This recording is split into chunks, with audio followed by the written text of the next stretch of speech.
Warangal Khanapuram MPDO Chandramouli ఇంటిపై ACB అధికారులు దాడులు జరిపారు. ఆదాయానికి మించి ఆస్తులున్నట్లుగా గుర్తించిన ఏసీబీ అధికారులు చంద్రమౌళి సన్నిహితులు, బంధువుల ఇళ్లలోనూ సోదాలు చేశారు. ఇప్పటికే అవినీతి ఆరోపణలతో చంద్రమౌళి సస్పెండ్ అయ్యారు. ఇళ్లు, ఫ్లాట్లు, బంగారు ఆభరణాలున్నట్లు ఏసీబీ అధికారులు గుర్తించామన్నారు.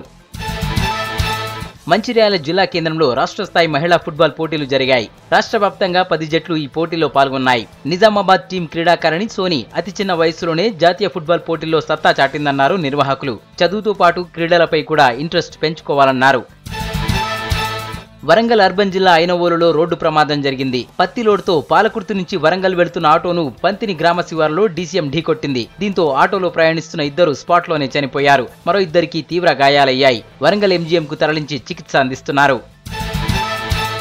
రాష్ట్రంలో సంక్రాంతి సందడి మొదలైంది. స్కూళ్లు, కాలనీల్లో ముగ్గుల పోటీలు నిర్వహిస్తున్నారు. నిజామాబాద్ జిల్లా వినాయక్ నగర్ లో ముగ్గుల పోటీలు నిర్వహించారు. కాలనీ మహిళలంతా ముగ్గులు వేసి ఆకట్టుకున్నారు. విజేతలకు బహుమతులు అందజేశారు జిల్లా నేతలు.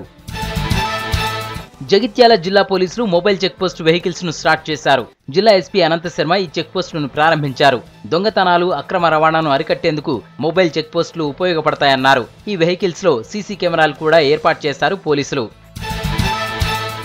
నల్లగొండ జిల్లాలో ట్రాఫిక్ సమస్యపై దృష్టి పెట్టారు పోలీసులు. ఫుట్పాత్లపై షాపులను తొలగించాలని నిర్ణయించారు. ఇందుకు షాపుల యజమానులు కూడా సహకరించాలన్నారు. వారి ఉపాధి దెబ్బతినకుండా వేరే చోటకు తరలిస్తామని చెప్పారు. అన్ని శాఖల అధికారులతో చర్చించి ట్రాఫిక్ సమస్యకు చెక్ పెడతామన్నారు జిల్లా పోలీసులు.